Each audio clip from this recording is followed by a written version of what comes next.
more to have more interactive. Yes, interactive, because all these things you'll be having in books, presentations, and other study materials. But we need to understand what we are doing and why we are doing, and what is the right approach, at least to lead to some logical conclusions, right? So in today's topic will be, can remove this one probably. Okay. In today's topic, metabolomic approaches for insect-plant interactions.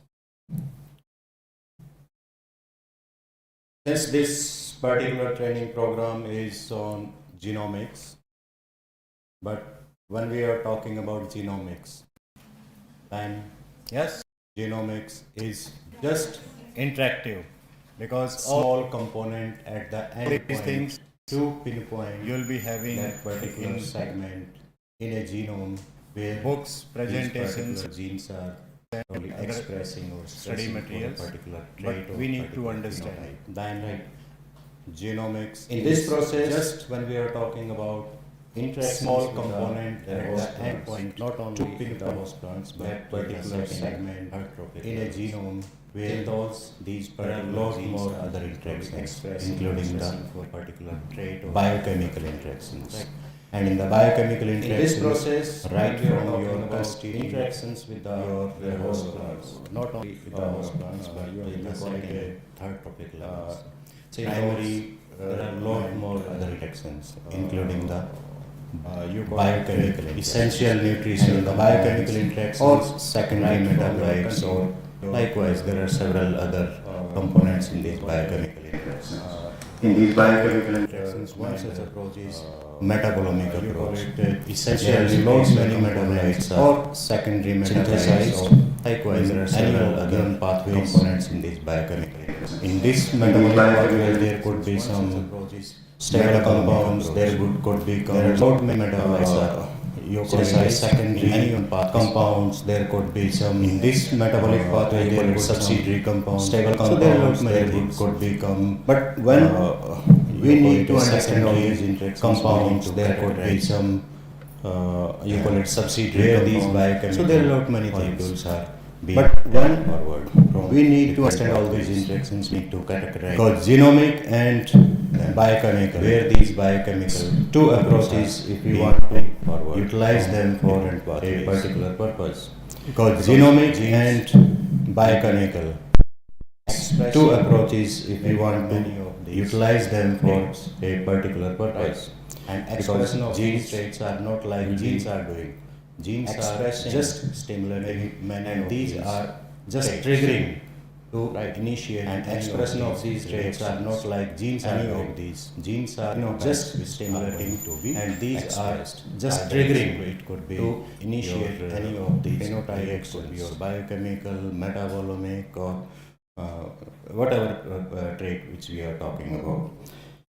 So why these metabolic approaches are important to understand when we are talking about insect-plant interactions?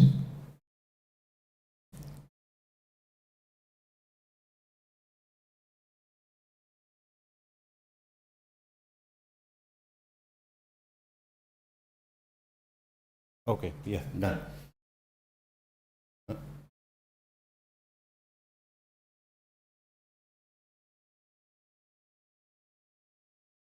Okay, yeah. Okay, most of the research which we are doing and we had been doing for identifying the resistant sources for insects, for example, so most of the approaches we have used for the morphological traits of the plants or anti-nutritional characters of the plants, but we have never looked into the insect part. What is happening to the insect in response to feeding on those particular resistant or susceptible genotypes? So by doing this, we can even manipulate the nutritional composition of host plants, and they could also play important role in plant defense. We are generally targeting wherever there are expensive metabolic compounds, right? expensive in the sense to synthesize the anti-nutritional compounds. It takes a lot more energy from the plants than that of constituting the nutritional components. If we manipulate these nutritional compounds even, those could also imbalance the developmental process of the insects and their survival as well. We still need to understand more about these biochemical interactions, which is the biggest impediment when we are talking about development and deployment of insect resistant crop plants.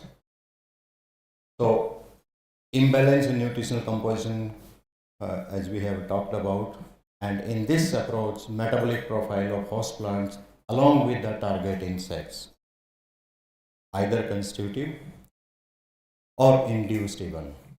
So both the approaches can be used to understand, to pinpoint which are the actual biochemical molecules which are affecting the insect growth, development, survival, or its other physiological processes.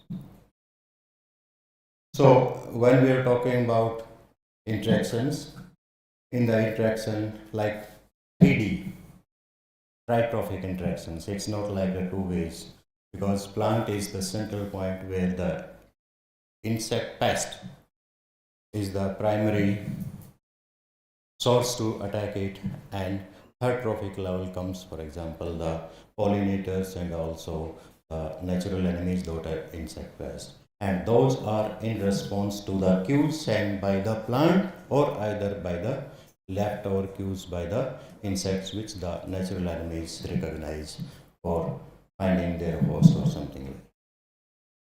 So in case of plants, once the gene, for example, a plant is attacked, if one is direct response, another is indirect response. When there is direct attack from the insect, so in that there are several things which the plant is having. Either they are having the physical barriers or insect metabolites or proteins, nutritional hurdles, or several other defense compounds like inhibitors, which are inhibiting the biochemical synthesis in the host plants. So these are some of the impediments where the insects are facing from the plant side, right? So in that case, the genes are activated when they are attacked by the insects, and these impediments influences. When we are talking about the indirect defense, then some of the volatile compounds are released from the plants and which invite the natural enemies so that they can provide the indirect defense to the plants. But when we are talking about the insects, insects are also at the same time having their genetic activation system where they are when they are interacting with the host plants.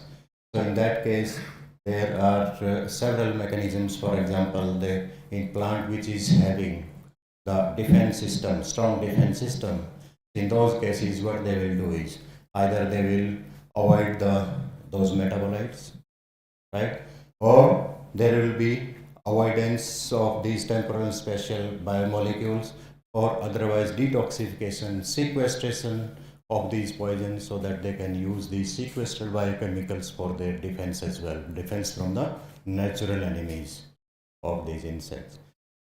Utilization of an alternate host, increase the consumption rate or modify the nutritive quantity of the host plants established associated with the microorganisms, or improve digestive enzymes, high activity modified spectrum, low sensitivity PIs, protease inhibitors, or other metabolic compounds.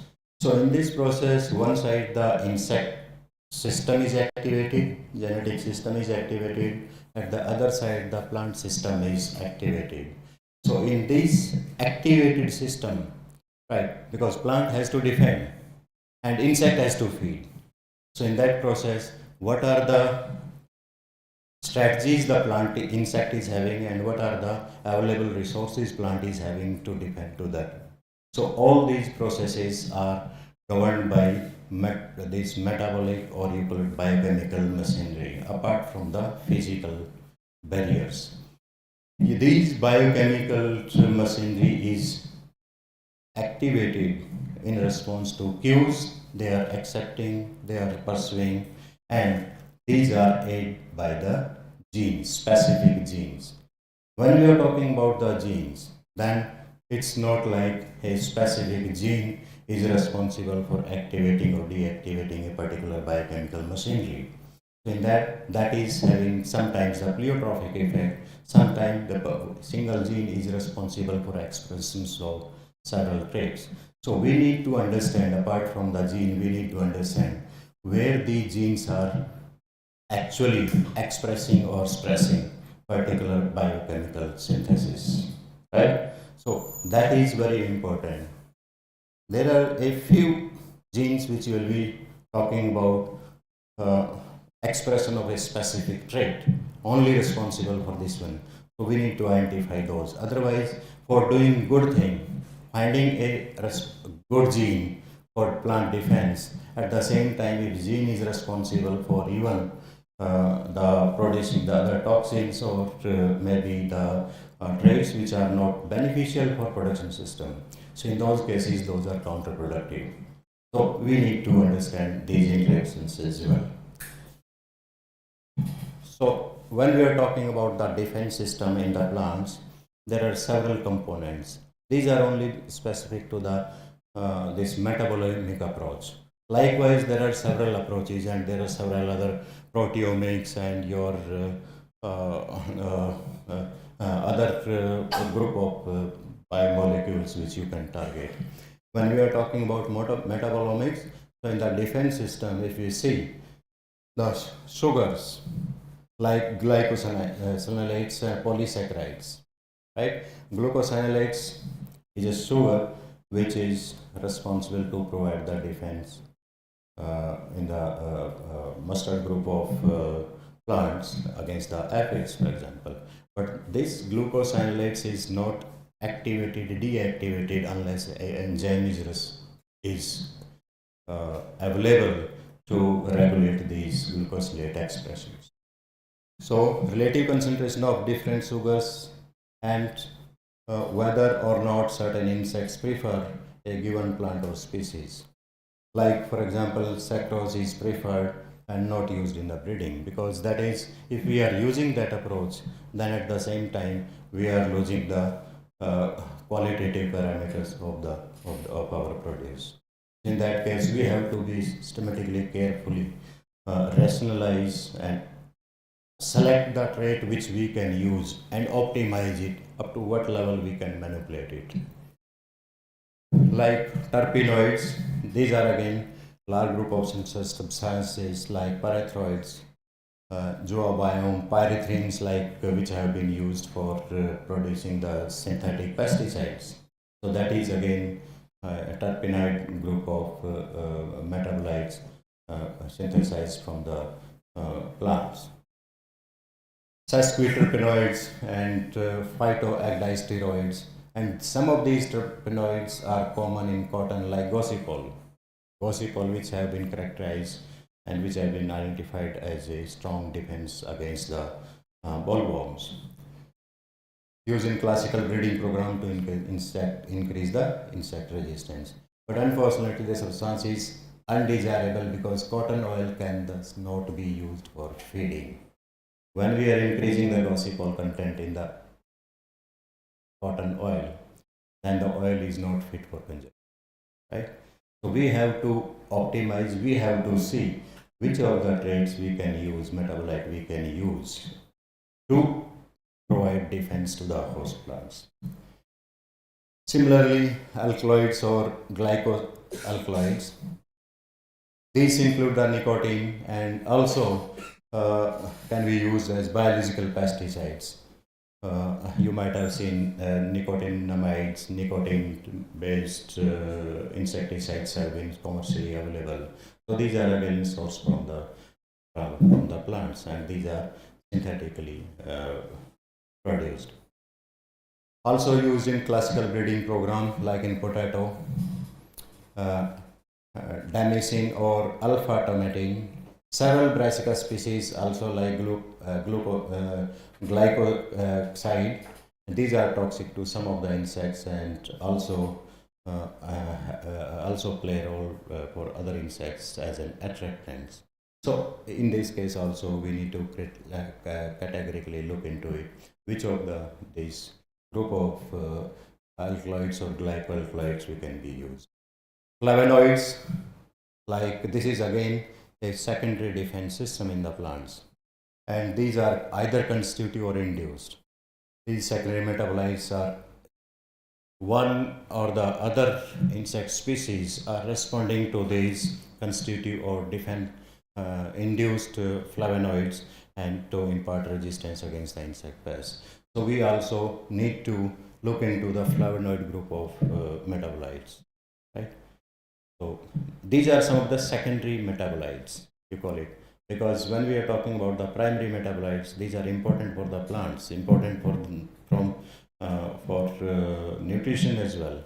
But when we are talking about the secondary defense, secondary metabolites are the metabolites which are produced while synthesizing one or the other biomolecules on the way to fix the particular biochemical machinery, particular group of biomolecules in those cases. Like similarly, the phenols. Phenol is again, these are just broad categories. In this, you will find numerous phenols, numerous flavonoids. So, individual compounds from the different plant species, you will find different kind of flavonoids or phenols and tannins, etc., etc. So, overexpression of polyphenol oxidase lead to increased production of quinone, which is toxic for insects. These are some examples. These are not complete story. So, unlikely to be used in genetic engineering due to complex chemistry and possible toxicity to mammals. This again very important. You might have seen some of the cases where there are some very important inventions have been done. For example, against the stored grain insects, some of the genes which we have identified but we cannot use because those are having the toxic effects on the mammals or the human beings, right? So those in those cases also, which of the particular gene which we are using and which of the trait which is producing as a defense need to characterize first. Should not have the deleterious effects on the higher order animals. Unless this is done, the exercise becomes futile because we cannot deploy them for the insect in those plants. Similarly, protein anti-metabolites. All are secondary metabolites because the proteins, whatever you call it, these are the proteins, nutritional proteins or anti-nutritional proteins, because these are composed of the different amino acids. So some of the non-proteinaceous amino acids, for example. So those could be one of the targets where we can use them for the insect defense. But when we are talking about a proteinaceous amino acids, so in those cases, the manipulation of those particular amino acids will influence the particular constitutive or particular nutritional proteins which we are talking about. Those will be influenced.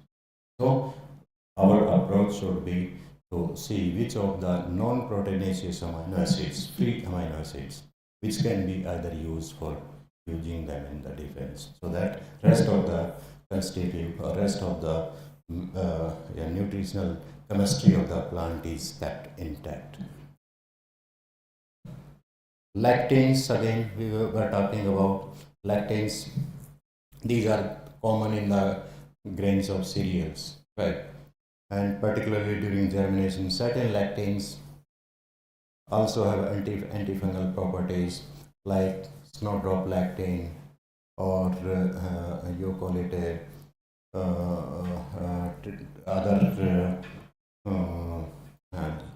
GNA snowdrop lactin or different. There are 3-4 different other group of lactins which are providing defense against the insects in the stored grain and also the sucking insects. But unfortunately, when we are talking about these lactins, so lactins are having the anti-nutritional property against the higher order animals like human beings. In those cases, we need to be careful while we are using. Either we can use only during the vegetative stage of the plant to provide defense against the sucking insects in the plants. But when we are targeting them for the stored grain pest, in those cases, we have to be very careful. Like protease inhibitors, in this group also there are several kind of protease inhibitors, trypsin, chymotrypsin, or cowpea-trypsin. So there are several other group of trypsin inhibitors. So these are act as exogenous proteolytic enzymes. These trypsin inhibitors are particularly broad insect spectrum and have demonstrated to have synergistic effect used in conjunction with the BT, because these two are having different target sites. These are having two different mode of action, and that will have the synergistic effect on the insect development. Much work has been done on this one, like alpha amylase inhibitors. These are again widely occurring in the seeds, particularly in the dicot plants. And for gene transfer, most effective so far has been the alpha amylase inhibitor gene from the common bean. But unfortunately, these alpha amylase inhibitors can only be used at the vegetative stage. We cannot go at the grain stage, because once we deploy this for the insect defense in the grain store, then that will be having the anti-nutritional properties which will not be beneficial for the human beings. So these are some of the common metabolites which are being deployed and which have been found to provide defense against the several approaches which we have tried over the last 1 decade. That when we are talking about different metabolites, so in the metabolites, one of the important component is look for the targeted and non-targeted approaches. In the target approaches, for example, the amino acids, which are probably well characterized and which are involved in producing different proteins. So those amino acids, which of the amino acids, because there are different group of amino acids, and these different group of amino acids are involved in producing different group of proteins. So some of them are even involved in the providing the plant defense. So going for a specific kind of identifying a specific amino acids, for example, in that we need to have complete profile of the amino acid. Which of the amino acids are upregulated, downregulated, which of the amino acids are abundant or scarce in the plants, and also in response to feeding onto the insects, which of the amino acids are acquired by the insects and which of the amino acids are taken more in quantity and which are probably even taking from the plants, but those are not being used by some of the insects. So to understand their interactions, whether many of the things are abundant in plants, but those are not useful, those are not used by the insects. So in those cases, probably if we are targeting those while having these interactions, so if we are targeting those, then that will not be fruitful for those purposes. So which are actually helping the insects, which are actually insects are requiring, right?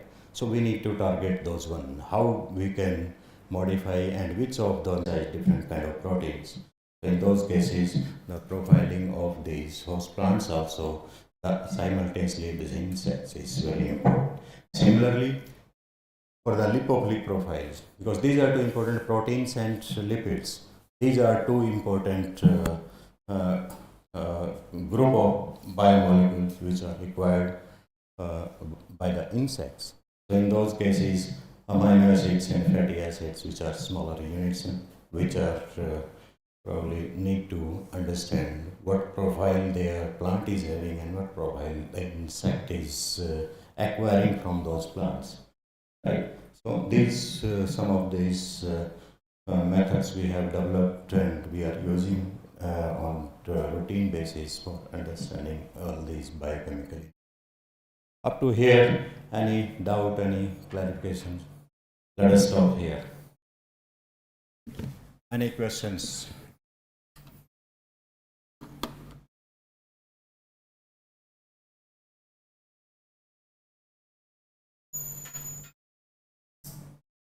No?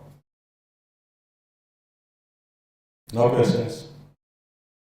Everything understood?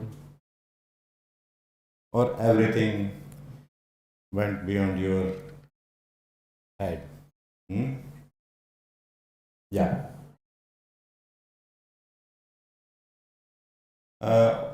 Because once it is alpha amylase expression is greater in the as a stored protein, right? In that stage, because this is not you call it having the anti-nutritional properties, and our gut is upset with that one. So with the human beings or higher order animals, this alpha amylase inhibitor, because the food which we are taking, for that we need this particular enzyme, right? And if this enzyme is inhibited, then digestion of that will not be taken. So at the vegetative stage, it's fine, because at that time, because that is not going to store in the seed. So at that time we can use it. That is called targeted approach, tissue specific expression, right?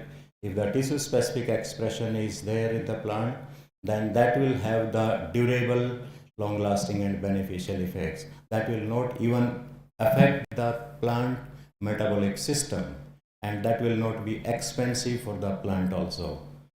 If we are using the target or cell specific or stage specific expression of these defense compounds. Yeah.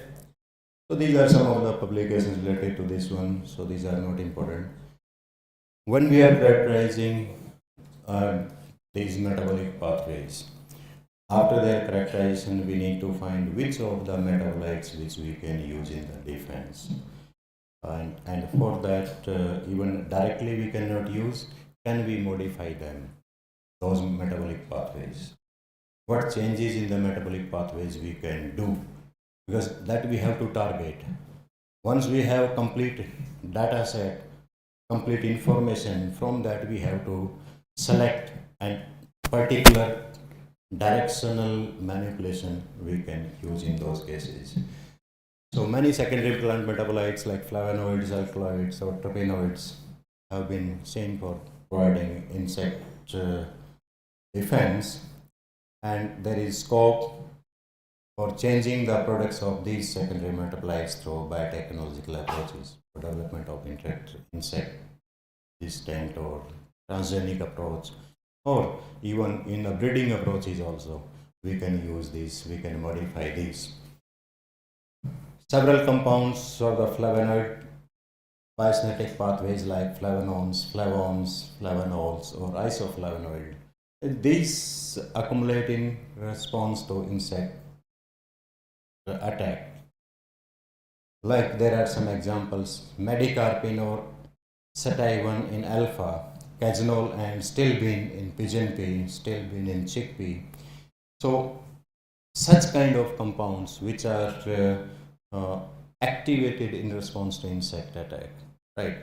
So in those cases, can we modify it in such a way that before the insect or at the time of the insect defense, can we activate these flavonoid biosynthesis pathway? so that the plant will not be having the damage further. So these metabolic pathways can be engineered to increase amount of these compounds for greater level of resistance against the insects. Even we can enhance, and maybe to activate it without even having the insect attack. Can we have the mechanism so that when there is a likely chance of having the insect pressure, so at that time it is artificially induced, for example, so that the insects will not be causing further damage in those plants. So there are some specific examples, like we know the phenylammonium lyase. This is the metabolic pathway which is imparting the insect resistance, PAL pathway. So in this process, if we see, there are a lot more compounds which are either stable, or these are the you call it a secondary compounds during the synthesis of these compounds, and there are several enzymes are involved in this process to have this one. So when we are talking about manipulation of this phenyl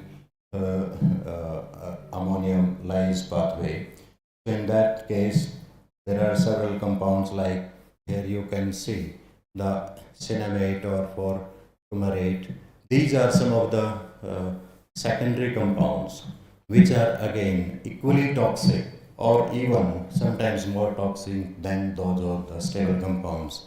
But when we are talking about the manipulation or changes in these pathways, we can only use the compounds, stable compounds, only the stable compounds, because the secondary products or byproducts of these metabolic pathways are not stable, right? So in those cases, if we are targeting those unstable compounds, those will not be effective even. We know that this is the process, but the stable compounds can only be targeted. Similarly, there are other metabolic pathways like phenylalanine. For example, there are this phenylalanine pathway. Again, there are several compounds in this process, and the stable compounds, for example, if you see here, this macin and anthocyanin and phytolexins or other flavonoids, these are some of the stable compounds which can be used. But in this process, you will see there are several more the metabolic compounds, secondary or byproducts of these metabolic pathway, which we cannot use. Although in this they provide some defense, but when we are talking about manipulation, when we are talking about the sustainable or stable solution on those cases, we need to modify and overexpression of these optimum expression of these particular stable compounds. Similarly, in the isoterpene metabolic pathway, again, if you see in this process, there are other stable median byproducts, monoterpenes, sesquiterpenes, or diterpenes. But when we are talking about having the stable compounds like phytol, gibberellic acid, diracarbotenoids, or ubiquinone, so the stable compounds can only be targeted when we are talking about changing the metabolic pathway. Dimbova, for example, you might have seen in Dimbova also. So in Dimbova, there are several other secondary compounds like triboa or diboa or something like. So these compounds are not stable. These are the byproducts during the metabolic pathway to produce the next level of metabolites. So here also we need to focus only on the stable compound like Dimboa, which is having the stability.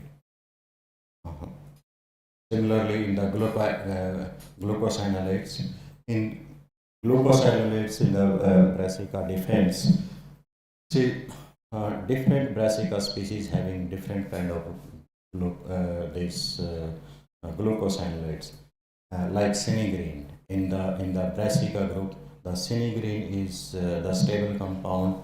In some of the like NEPAs, glycobrassicanapine is a stable compound. So these are the glucosinolates which are providing defense not only the insects but also from the plant pathogens. So like glycobrasicin, cinelbin. So Sinapis alba. This is, for example, specific to the Sinapis alba. So different species are having different stable defense compounds. So when we are talking about uh, manipulating the metabolic pathways to have the expression of or desired optimum higher level of expression of these metabolic compounds for the insect defense. So we can use these compounds for producing the insect defense compounds. Flavonoid, isoflavonoid, dried phytoalexins. This is again another pathways which are responsible for providing defense against the insects or even in the pathogens. Right. So several studies have been done and are continued on having the constituent induced defense in different crops against the insect pests and also from the diseases. But to have the greater understanding and to use them for the insect defense, we need to have the complete understanding of biochemical defense and their metabolic pathways. The particular biochemical constituent which is providing defense is coming from which of the metabolic pathway. If we are understanding that metabolic pathway, so then we can use them to modify as per our requirements. There are several associated enzymes and genes which are helping them to regulate, right? So when we are understanding these metabolic pathways, which are the associated enzymes responsible for these and which are the genes which are specific for that particular compound. If those are having the different kind of the gene is having role to play in multi uh, constituents or multi phenotype expressions. In that case, it becomes counterproductive. So we need to understand again which are the specific genes specific to only that particular metabolite, and also the gene which is specific to that one. So those we need to understand. Also, we need to understand the biochemistry of the host plant, and along with that, we also need to understand the chemistry of the insect or pathogen also, because these are having the interaction. In this interaction, the biochemical machinery of both of them are playing a greater role, right? Complete metabolic profiling of the host plants, and at the end, if we are not able to modify it through our conventional approaches, then we can go for the genetic manipulation of those metabolic pathways, target specific. Like we are talking about the gene editing nowadays. So if we are able to identify a gene which is responsible for having a particular expression of this metabolic compound, and if we are manipulating that particular pathway, that particular gene is modified or manipulated, right? So in that case, we can have the optimum expression or desired level of expression of those metabolic compounds. So there is a lot more to do in this one, and it's a continuous process. Research never stops. One problem, if we are discovering today, tomorrow we'll be having a solution, and that solution sometimes will also become a problem. So it's a continuous process. So now we can continue with our interactions, with our burning points, burning questions you are having. So floor is now yours. Thank you.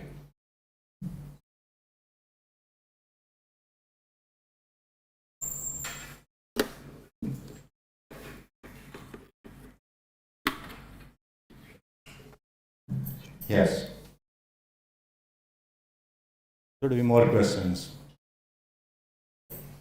because I have several questions which I am unable to answer. Right? You might also be having here.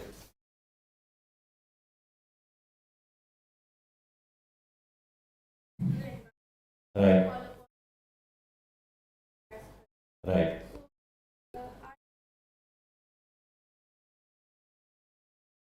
Both. These cues are species specific. In some of the species, right, the plant, once it is attacked, that will sending the cues in the environment. And the specific, for example, to natural enemies, right? So those will only be attracted not only from that particular defense because those are adapted to. Those natural enemies are adapted to those cues. So they will be definitely deciphering and those cues will be decoded because these cues are because of attack by that particular insect, which is my host, right? Yes. Yeah.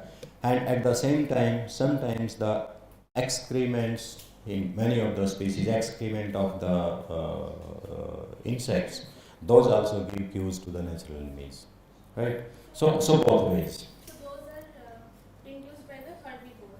Herbivore, yes, herbivore. Like maybe the ovipositional fluid or. Yeah. And so one more thing. In these attacks by the herbivore, how are they perceived by the plant itself? How they are sensing it and then they are signaling the synthesis of the gene or whatever? Yeah, same way when there is a cut. So why the blood is flowing and after some time blood is stopped. So it's not the external environment. It's the internal defense system of the plant, right? So that will start producing the recovery mechanism or defense mechanism, so that particular activity, that particular you call it a the biosynthetic pathway of that particular compound is stopped and defense compounds are produced, so that the further damage and further loss to those tissues will be. Sorry. Injury you call. Might be from herbivore or it can be even mechanical. This is difference when we are doing the physical injury and when the injury is because of the insects. When the injury is with the insects alone in that injury will also release some of these enzymes, right, to make that particular food palatable and to extract those particular these biomolecules from the plants to acquire those. So there is a difference. Plant is understanding whether that is physical injury or this is injury by a specific insect. Yes. Yeah. Hmm.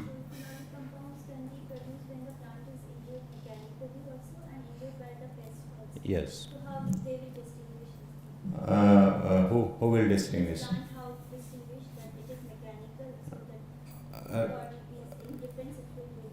That's what I said. When the specific attack is there, in that case, if for example this there are tannins or these polyphenols, for example, if the production is not optimum in those cases, so plant has to increase its defense system instead of having the constitutive kind of mechanism. So in those cases, the induced defense system is triggered. In those cases, there will be overproduction of these molecules.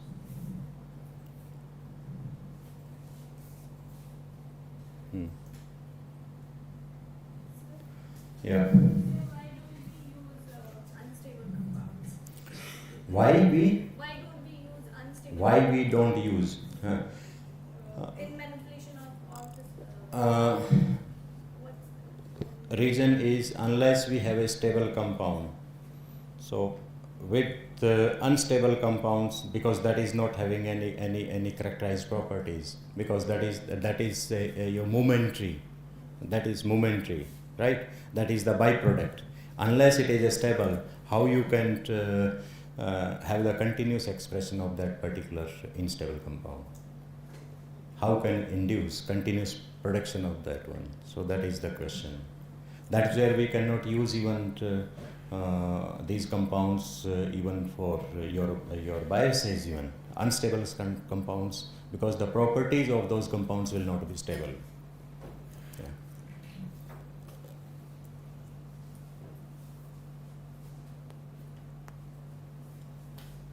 Yes. Yeah. So these host-induced volatiles are there. Yes. Can they be used as pheromones to trap natural enemies or attract them for the increased parasitization? Right. If yes, is there any study or you came across with that? There are several studies in those. These are these volatile compounds which are being used. There are several studies.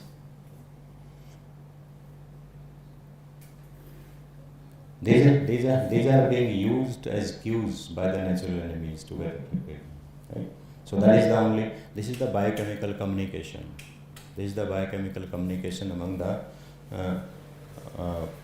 plants, intra and interspecific communication, right? And up to tritrophic interaction, tritrophic communication. So all that is the, you call it a biochemical communication, right?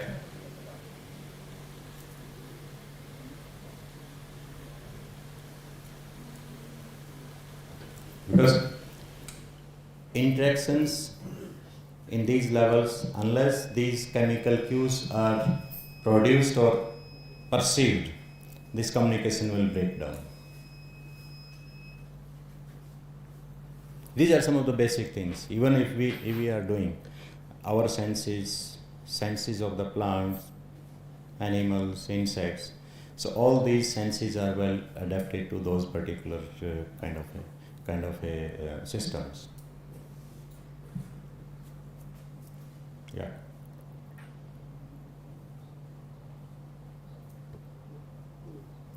Any other? As you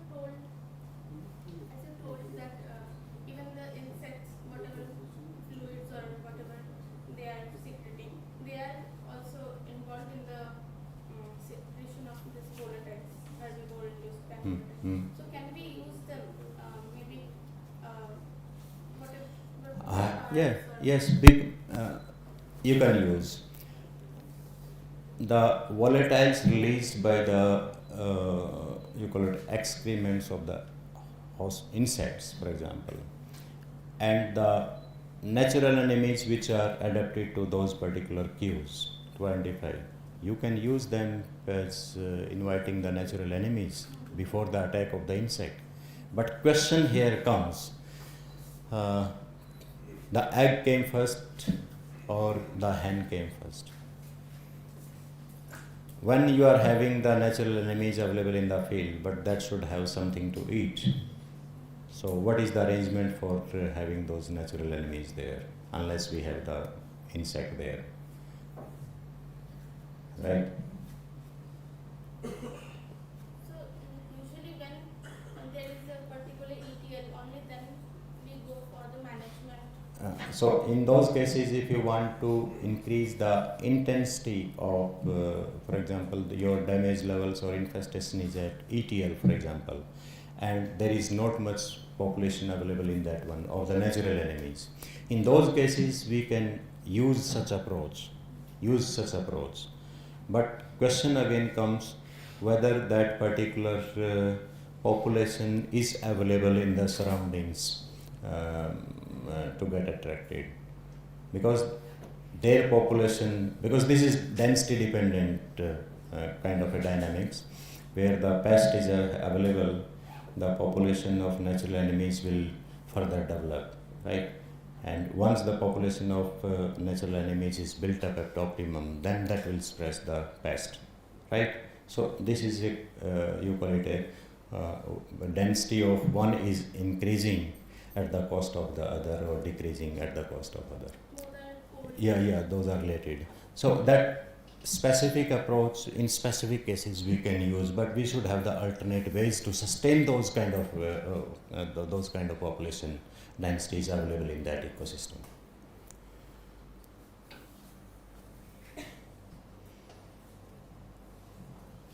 Any other question? Yeah. More? No? Okay. If no, then thank you. You are open to ask any questions any time during your stay here during the training. Any more doubts or need any help? So you all are welcome. Thank you. Thank you, sir, for enlightening our trainees about the insect-plant interaction and metabolomics. So, as a token of respect and love, we wish to give a small gift, sir. So, I request Dr. Diba madam to present a small gift. कोई नहीं sir, सबके लिए sir. It is for all. यहाँ पे uncle को ये photo लगा दोगे देखो बैग लेने आ गए. That's okay. Thank you. Thank you, sir.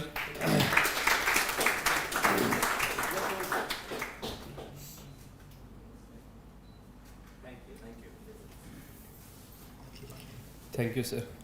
So we will have small break for tea now, and then next lecture will be continued. 11:30. Yeah. So after tea, again you can take your seats, and we will finish that TA forms job. Okay.